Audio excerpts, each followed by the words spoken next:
औद्योगिक संबंधों की प्रकृति को ठीक से समझने के उद्देश्य से इनके कुछ प्रमुख लक्षणों का अध्ययन आवश्यक है। इसके प्रमुख लक्षण निम्नलिखित है। पहला, पक्षकार, पार्टीज या कॉन्स्टिट्यूएंट्स।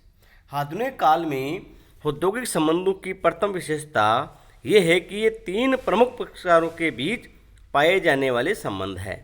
ये तीन पक्षकार निम्नानुसार है: श्रमिक, श्रम संघ तथा उनके प्रतिनिधि, पहला। दूसरा, सेवायोजक, प्रबंधक, उनके प्रतिनिधि या सेवायोजकों के संगठन। तीसरा, सरकार अथवा रोजगार की दशाओं, श्रम कल्याण, श्रम सुरक्षा आदि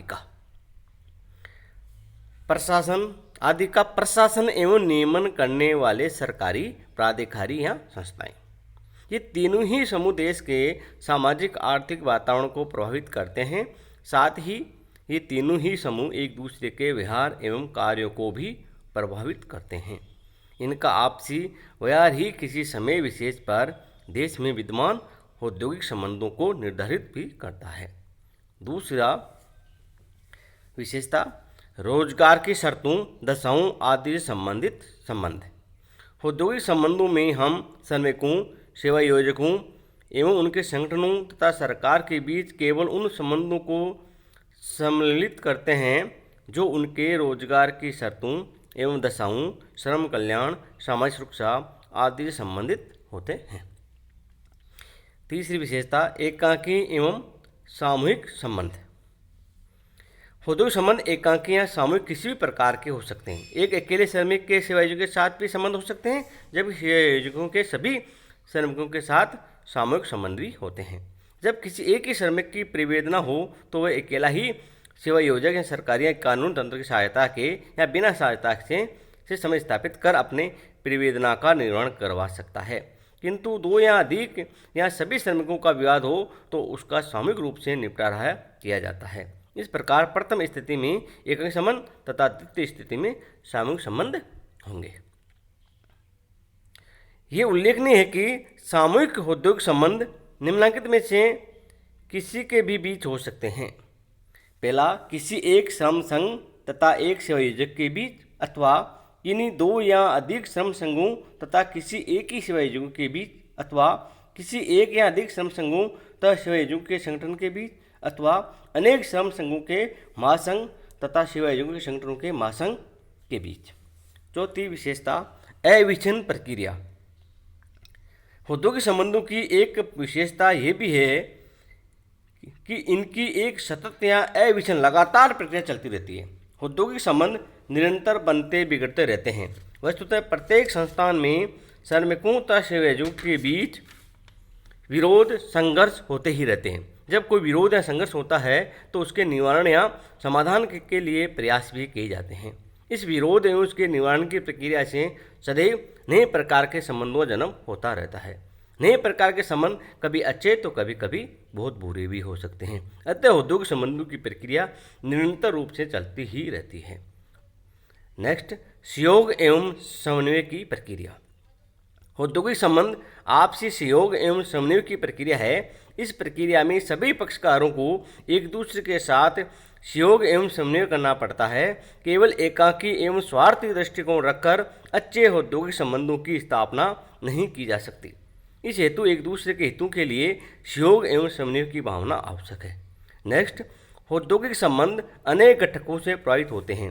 औद्योगिक संबंध अनेक घटकों या तत्वों से प्रभावित या निर्धारित होते रहते हैं। हम सुविधा के लिए इन घटकों को निम्नलिखित वर्गों में बांटकर अध्ययन कर सकते हैं। पहला, संस्थागत घटक, जिनमें श्रम संनियमों की प्रावधान, सरकार की औद्योगिक एवं श्रम नीति, श्रम संघ एवं उनकी कार्यप्रणाली, सेवायोजकों के संगठन एवं उनकी रीति नीति, औद्योगिक संबंधों की प्रणाली, देश की सामाजिक संस्थाएं तथा सामाजिक मूल्य, धार्मिक विश्वास आदि सम्मिलित है। दूसरा घटक, आर्थिक घटक, जिनमें देश के आर्थिक संगठन, एकाकी, साझेदारी, कंपनी संगठन, राज्य के सहकारी संगठन आदि, देश की आर्थिक प्रणाली यथा समाजवादी, पूंजीवादी, मिश्रित अर्थव्यवस्था, पूंजीगत ढांचा, श्रम शक्ति की प्रकृति तथा उनकी मांग एवं पूर्ति आदि सम्मिलित है। नेक्स्ट, तकनीकी घटक, जिनमें तकनीकी के विकास का स्तर, तकनीकों को अपनाने तथा आत्मसात करने की क्षमता आदि सम्मिलित है। प्रत्येक देश में औद्योगिक संबंधों की स्थिति इन 3 घटकों से प्रभावित होती है तथा परिवर्तित होती रहती है। नेक्स्ट विशेषता, सुदृढ़ औद्योगिक संबंधों के निर्माण के लिए अनेक प्रयास किए जाते हैं।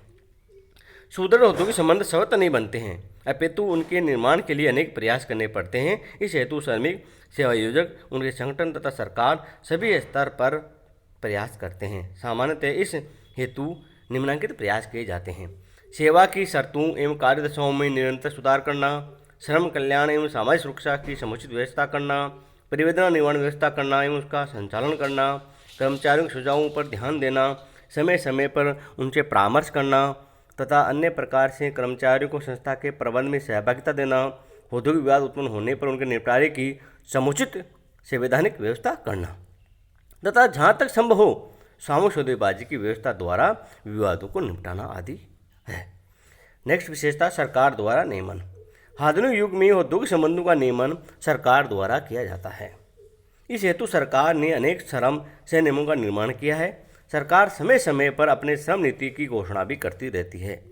इनके अतिरिक्त सरकार समय समय पर श्रमिकों के कल्याण एवं सामाजिक सुरक्षा सहायता की योजना भी बनाती एवं संचालित करती है। नेक्स्ट विशेषता, यहाँ लक्षण, औद्योगिक संबंध प्रबंध का एक भाग। औद्योगिक संबंध संस्था के संपूर्ण प्रबंध का एक भाग या एक पक्ष है। प्रबंधकों को संस्था की प्रबंध प्रक्रिया में अनेक कार्य करने होते हैं। उनमें औद्योगिक संबंधों का प्रबंध करना भी एक महत्वपूर्ण कार्य है। बेथल, अटवाटर इत्यादि ने लिखा है कि औद्योगिक संबंध प्रबंध का वह भाग या पक्ष है जो मानव शक्ति से संबंधित है, चाहे वह मशीन चालक, कुशल श्रमिक या प्रबंधक से संबंधित हो। नेक्स्ट विशेषता, प्रबंध की नीतियों एवं औद्योगिक संबंध एक दूसरे को प्रभावित करते हैं। औद्योगिक संबंधों तथा प्रबंध की नीतियों में परस्पर गहरा संबंध है। ये एक दूसरे को प्रभावित करते हैं। अच्छी प्रबंध की नीतियाँ सामान्यतः अच्छे श्रम संबंधों को बनाने में योगदान देती है, किंतु कभी कभी ये श्रम संबंधों पर विपरीत प्रभाव भी डालती है। उदाहरणतः पूर्णतः स्वचालन, कंप्यूटरीकरण आदि की प्रबंध की नीतियाँ अल्पकाल में तो श्रम संबंधों पर विपरीत प्रभाव डाल सकती है। ठीक इसी प्रकार औद्योगिक संबंध भी प्रबंध की नीतियों को प्रभावित करते हैं। अच्छे औद्योगिक संबंध प्रबंधकों को सामान्यतः सकारात्मक नीतियाँ बनाने तथा अपनाने के लिए प्रेरित करते हैं, जबकि संघर्षपूर्ण संबंध प्रबंधकों को भी नकारात्मक नीतियों के निर्माण के लिए प्रेरित कर सकते हैं।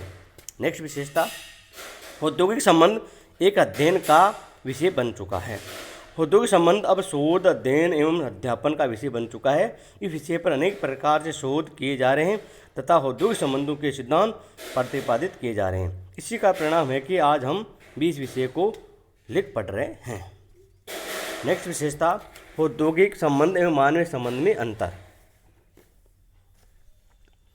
कुछ लोग औद्योगिक संबंध तथा मानवीय संबंध को एक ही अर्थ में समझते हैं, किंतु इन दोनों में अंतर है। उद्योग में मानवीय संबंधों से तात्पर्य श्रमिकों, कर्मचारियों तथा प्रबंधकों के बीच ऐसे व्यक्तिगत एवं प्रत्यक्ष संबंधों से हैं जिनमें आपसी सहयोग द्वारा संस्था के लक्ष्यों को कुशलतापूर्वक अधिकतम सफलता से प्राप्त किया जाता है। वस्तुतः ये संपूर्ण विचारधारा है जो प्रबंधकों को कर्मचारियों के प्रति मानवीय व्यवहार करने पर बल देती है।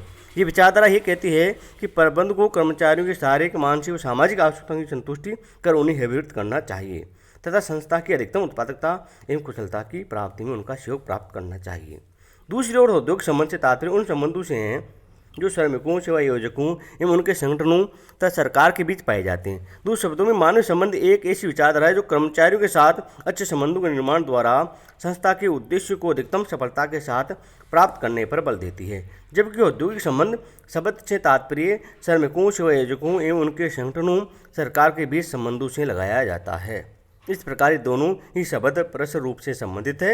इनमें अंतर बहुत ही बारीक है, किंतु इसमें कोई संदेह नहीं है कि औद्योगिक संबंध शब्द अधिक व्यापक है, जिसमें मानवीय संबंध के पहलू भी सम्मिलित है। इसके अतिरिक्त अच्छे औद्योगिक संबंधों के निर्माण के लिए मानवीय विचारधारा को अपनाना भी आवश्यक है।